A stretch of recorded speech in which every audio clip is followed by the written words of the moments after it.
Communication श्रृंखला की इस 11वीं प्रस्तुति में सभी दर्शकों का स्वागत है, जिसका शीर्षक है संप्रेषण के स्तर। आइए आज इस विषय की गहराई में चलते हैं।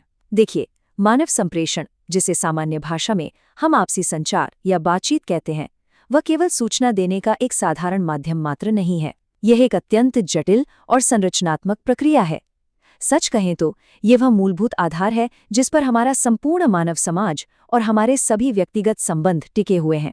तो चलिए इस रोचक विषय पर आगे बढ़ते हैं और समझते हैं कि आखिर हम एक दूसरे से जुड़ते कैसे हैं।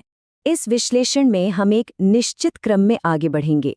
हम मूल सिद्धांतों से प्रारंभ करेंगे, फिर अंतर्वैयक्तिक संप्रेषण, समूह और सार्वजनिक संप्रेषण, जनसंचार और संगठनात्मक संप्रेषण पर विस्तार से चर्चा करेंगे और अंत में इन सभी स्तरों में आने वाली बाधाओं को भी समझेंगे। यह क्रम व्यक्तिगत संपर्क के सूक्ष्म स्तर से लेकर जटिल संगठनात्मक नेटवर्क तक बढ़ते हुए स्तरों का एक अत्यंत स्पष्ट और तार्किक पथ प्रदर्शित करेगा। तो सबसे पहले मूल सिद्धांतों की ओर बढ़ते हैं। किसी भी विषय को समझने के लिए उसकी नींव समझना सबसे आवश्यक होता है। संप्रेषण का अर्थ केवल आंकड़ों या सूचना का एक बिंदु से दूसरे बिंदु तक यांत्रिक हस्तांतरण नहीं है। इसके विपरीत ये साझा अर्थ, जिसे शेयर्ड मीनिंग कहा जाता है, उसके निर्माण की एक निरंतर और जीवंत क्रिया है। जब भी लोग आपस में संवाद करते हैं तो वे केवल शब्द नहीं उच्चारते, बल्कि वे अपने विचारों, भावनाओं और किसी विशिष्ट अर्थ को एक आकार प्रदान कर रहे होते हैं। ये एक ऐसी दार्शनिक स्थिति है जहां केवल आवाज निकालना पर्याप्त नहीं है, दो मस्तिष्कों के बीच अर्थ का आदान प्रदान होना अनिवार्य है। इस संदर्भ में रॉजर्स और किनकेड ने वर्ष 1981 में संप्रेषण की एक अत्यंत सटीक परिभाषा दी थी। उनके अनुसार संप्रेषण एक ऐसी प्रक्रिया है जिसमें भागीदार पारस्परिक समझ यानी म्यूचुअल अंडरस्टैंडिंग तक पहुंचने के लिए सूचना का सृजन करते हैं और उसे साझा करते हैं। इस पर थोड़ा विचार कीजिए। सबसे महत्वपूर्ण बिंदु ये है कि संप्रेषण का कोई भी स्तर क्यों ना हो, उसकी सारी नींव इसी पारस्परिक समझ पर ही निर्भर करती है। यदि संचार करने वालों के बीच एक साझा अर्थ उत्पन्न नहीं होता, तो शब्द चाहे कितने भी प्रभावशाली क्यों ना हो, संवाद पूर्ण रूप से विफल ही माना जाता है। अब आइए थोड़ा तकनीकी दृष्टिकोण देखते हैं। शैनन और वीवर तथा बर्लो के SMCR मॉडल के अनुसार इस प्रक्रिया के मुख्य चरण हैं स्रोत, संदेश, माध्यम और प्राप्तकर्ता। परंतु ध्यान रहे, इस पथ को केवल एक मशीनी या यांत्रिक प्रवाह मान लेना एक भारी भूल होगी। मानव संप्रेषण हमेशा हमारी सामाजिक प्रणालियों, संस्कृति, व्यक्तिगत दृष्टिकोण और क्षमताओं द्वारा आकार लेता है। उदाहरण स्वरूप, अभिवादन का एक साधारण सा संदेश किस प्रकार भेजा और समझा जाता है, वह भेजने वाले की संस्कृति और उसकी सामाजिक स्थिति से गहराई से जुड़ा होता है। एक ही संदेश भिन्न भिन्न संस्कृतियों में बिल्कुल अलग अर्थ और प्रभाव रख सकता है। मूल सिद्धांतों को समझने के पश्चात अब हम संप्रेषण के सबसे सूक्ष्म और प्राथमिक स्तर पर आते हैं, अंतर्वैयक्तिक संप्रेषण या इंटरपर्सनल कम्युनिकेशन।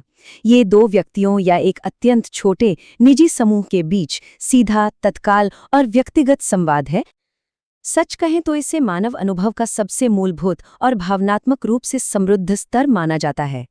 डिवीटो का वर्ष 2016 का सिद्धांत इस विषय को और भी स्पष्टता प्रदान करता है। उनके अनुसार इस संवाद के मुख्यतः दो आयाम होते हैं, विषय वस्तु और संबंध। इसे एक दैनिक उदाहरण से समझते हैं। मान लीजिए कोई आपसे कहता है विलंब हुआ है। अब शब्द तो केवल समय की शुष्क सूचना दे रहे हैं, किंतु यदि बोलने का स्वर तीव्र और कठोर है तो यह एक गंभीर आलोचना बन जाती है। वहीं दूसरी ओर यदि इस बात को मुस्कुराते हुए हल्के स्वर में कहा जाए तो यह एक सामान्य मजाक प्रतीत होता है। यह बदलाव प्रत्यक्ष रूप से व्यक्तियों के बीच के संबंध आयाम को प्रदर्शित करता है। इस प्रभावी संवाद के पीछे हर्गेज का तर्क अत्यंत महत्वपूर्ण है। वे कहते हैं कि प्रभावी अंतर्वैयक्तिक संप्रेषण दरअसल एक लक्ष्य निर्देशित और कुशल व्यवहार है, जिसमें सहानुभूति यानी कि एम्पैथी और स्पष्टता दोनों अनिवार्य हैं। आइए एक चिकित्सक और मरीज का उदाहरण लेते हैं। यदि एक चिकित्सक केवल कठिन चिकित्सकीय शब्दों का प्रयोग करके अपना उपचार समझाता है और उसमें सहानुभूति का अभाव है, तो रोगी को सतह पर जानकारी तो मिल जाएगी, किंतु गलतफहमी और भावनात्मक दूरी उत्पन्न होगी। रोगी असहज महसूस करेगा और यही खराब संप्रेषण का सबसे मूल कारण है। चलिए अब दायरे को थोड़ा विशाल करते हैं। हम आगे बढ़ते हैं समूह तथा सार्वजनिक संप्रेषण की ओर। जब 3 या उससे अधिक लोग एक साथ आते हैं या जब कोई एक व्यक्ति किसी सामूहिक भीड़ को संबोधित करता है तो संवाद की गतिशीलता और उसकी जटिलता दोनों में अत्यधिक वृद्धि हो जाती है। इस संदर्भ में बीबे और मास्टरसन ने परस्पर निर्भरता पर विशेष बल दिया है। एक समूह में सदस्य किसी समस्या के समाधान, सूचना और परिणामों के लिए एक दूसरे पर पूर्णतः निर्भर होते हैं। इसके साथ ही टब्स ने सामूहिक भूमिकाओं का बड़ा सटीक वर्गीकरण किया है, जैसे नेतृत्व करने वाले सदस्य और निर्धारण करने वाले सदस्य। यहाँ सबसे दिलचस्प बात यह है कि जब समूह में सकारात्मक वातावरण और विश्वास होता है तो वहाँ रचनात्मक मतभेद भी उत्पन्न होते हैं।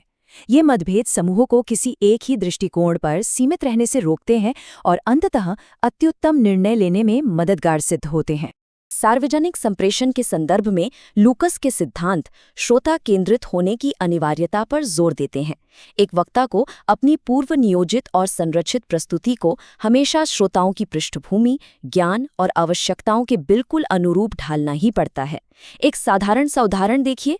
एक वैज्ञानिक जब किसी नए आविष्कार के बारे में अपने समकक्ष वैज्ञानिकों को बताता है तो उसकी भाषा अत्यंत जटिल और पारिभाषिक होती है, परंतु वही वैज्ञानिक जब विद्यालय के छात्रों को वही विषय समझाता है तो उसकी भाषा अत्यंत सरल और उदाहरणों से भरी हो जाती है। यही श्रोता केंद्रित संप्रेषण कहलाता है। हालांकि सार्वजनिक संप्रेषण कई जटिल चुनौतियां भी प्रस्तुत करता है। मंचीय घबराहट, जिसे प्रदर्शन की चिंता भी कहते हैं, वक्ताओं में पाई जाने वाली एक बेहद सामान्य और मनोवैज्ञानिक स्थिति है। इसके अतिरिक्त इस स्तर पर प्रतिक्रिया में काफी विलंब होता है। श्रोता आमतौर पर विचार प्रस्तुत करते समय वक्ता को बीच में टोकते नहीं हैं, इसलिए वक्ता को उस विशाल शांति, श्रोताओं की मूक प्रतिक्रियाओं या उनके उलझन भरे चेहरों को देखकर स्वयं ही अर्थ निकालना पड़ता है कि संदेश सही पहुंच रहा है या नहीं। ये मानसिक रूप से एक अत्यंत श्रम साध्य प्रक्रिया है। अब हम दृष्टिकोण को और व्यापक करते हुए जनसंचार अर्थात मास कम्युनिकेशन की ओर रुख करते हैं।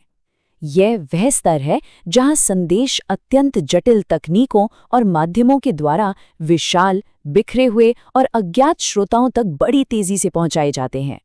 जनसंचार के सामाजिक प्रभाव को समझने के लिए मैकॉयल ने 5 मुख्य कार्यों को परिभाषित किया है: सूचना, सहसंबंध, निरंतरता, मनोरंजन और लंबांदी। इसकी शक्ति को समझने के लिए किसी भी राष्ट्रीय संकट या महामारी के समय को याद करें। जन स्वास्थ्य अभियान और समाचार रिपोर्ट हमें केवल सूचना नहीं देते, बल्कि वे जनता की लंबांदी करते हैं। वे निर्देशित करते हैं कि कब सुरक्षित स्थान पर जाना है या कब टीकाकरण करवाना है। ये जनसंचार की असाधारण सामाजिक शक्ति का बड़ा प्रमाण है। किंतु ध्यान रखें, इस व्यापक शक्ति के साथ एक भारी जिम्मेदारी भी जुड़ी है। बैरन के मीडिया साक्षरता के तथ्य प्रमाणित करते हैं कि कोई भी संदेश पूरी तरह तटस्थ नहीं होता। संदेश का चयन, उसकी रूपरेखा, संपादन, स्वामित्व और सबसे गूढ़ तत्व, उसकी विचारधारा, ये सभी मिलकर एक संदेश को आकार देते हैं। हम सभी को इन निर्मित संदेशों को निष्क्रिय रूप से सत्य मानकर स्वीकार करने के बजाय उनकी आलोचनात्मक व्याख्या करनी चाहिए। ये पूर्णतः समझना आवश्यक है कि मीडिया में क्या प्रस्तुत किया जा रहा है, किस दृष्टिकोण से प्रस्तुत किया जा रहा है और कौन सी सूचना छिपाई जा रही है। अंतर्वैयक्तिक और जनसंचार को समझने के पश्चात अब हम एक अत्यंत संरचित और नियमों से बंधे क्षेत्र में प्रवेश करते हैं, और वह है संगठनात्मक संप्रेषण। औपचारिक संस्थाएं पूरी तरह से अपनी योजना बनाने, नेतृत्व करने और कर्मचारियों के प्रदर्शन का मूल्यांकन करने के लिए इसी संचार प्रणाली पर निर्भर होती हैं। मिलर की वर्ष 2015 की एक व्यापक परिभाषा इस तथ्य पर प्रकाश डालती है कि संगठनात्मक संप्रेषण केवल आधिकारिक सूचनाओं या ईमेल भेजने तक सीमित बिल्कुल नहीं है। यह एक अत्यंत जटिल प्रक्रिया है जिसमें संदेश, संबंध, संस्कृति, शक्ति और संरचना पूर्णतः शामिल हैं। यही संप्रेषण निर्धारित करता है कि संस्था में अधिकार का प्रयोग कैसे किया जाता है। किसी भी कंपनी की संस्कृति सकारात्मक और प्रेरक होगी या फिर तनावपूर्ण और विषाक्त, यह पूर्ण रूप से इस बात पर निर्भर करता है कि वहां संचार की संरचना किस प्रकार निर्मित की गई है। किसी भी संस्था में सूचना का प्रवाह मुख्यतः 4 अलग-अलग दिशाओं में होता है। पहला है अधोमुखी प्रवाह, जहां उच्च प्रबंधकों से निर्देश और लक्ष्य नीचे कर्मचारियों तक आते हैं। दूसरा है ऊर्ध्वमुखी प्रवाह, जहां शिकायतें, प्रगति की आख्या या सुझाव नीचे से ऊपर की ओर प्रबंधकों तक जाते हैं। तीसरा, समांतर प्रवाह, जो विभिन्न विभागों के सहकर्मियों के बीच होता है ताकि कार्यों में समन्वय बना रहे। और चौथा है तिर्यक प्रवाह, जो विभिन्न स्तरों और विभागों के बीच सीधा संवाद स्थापित करता है। हर दिशा का अपना एक विशिष्ट और अनिवार्य कार्यात्मक उद्देश्य होता है, जिसके बिना संस्था ठीक से नहीं चल सकती। संस्थाओं में दो प्रकार की प्रणालियां हमेशा एक साथ कार्य करती हैं। कार्ट्स और कैन, जहां औपचारिक संगठनात्मक नीतियों, नियमावलियों और आधिकारिक लक्ष्यों को संचार का मुख्य स्तंभ मानते हैं, वहीं बार्नार्ड अनौपचारिक नेटवर्क पर अपना विशेष ध्यान आकर्षित करते हैं। अनौपचारिक नेटवर्क का अर्थ है कार्यस्थल पर सहकर्मियों के बीच की सामान्य बातचीत, छायावकाश के दौरान की आपसी सलाह और मित्रता। एक सफल और मजबूत संगठन के लिए केवल औपचारिक नियम काफी नहीं हैं। इन दोनों प्रणालियों का उचित संतुलन अत्यंत आवश्यक है। जैसे जैसे संप्रेषण एक व्यक्ति से बढ़कर समूहों और समूहों से बढ़कर विशाल संस्थाओं या जनसंचार तक पहुंचता है, वैसे वैसे इसमें आने वाली बाधाएं, या जिसे हम तकनीकी भाषा में शोर कहते हैं, वो भी व्यापक और जटिल हो जाती हैं। ध्यान दें कि हर स्तर की अपनी विशिष्ट बाधाएं होती हैं, जिन्हें पार करना अनिवार्य है। अंतर्वैयक्तिक स्तर पर व्यक्ति की भावनाएं और पूर्वाग्रह संवाद में शोर उत्पन्न कर सकते हैं। समूह स्तर पर किसी एक सदस्य का आक्रामक वर्चस्व बाकी सदस्यों को चुप करा सकता है, जिससे सही निर्णय नहीं हो पाता। सार्वजनिक स्तर पर चिंता और मंचीय घबराहट एक बहुत आम बाधा है। जनसंचार में गेटकीपिंग, जहां संपादक यह तय करता है कि श्रोताओं को क्या दिखाना है और क्या नहीं, एक प्रमुख बाधा बन सकती है। और संगठनात्मक स्तर पर कठोर पदानुक्रम सूचना के प्रवाह को अवरुद्ध कर सकता है। शैनन और वीवर का शोर का सिद्धांत पूरी तरह से प्रमाणित करता है कि बाधाएं केवल भौतिक नहीं होती, वे मनोवैज्ञानिक, सांस्कृतिक या प्रणालीगत भी हो सकती हैं।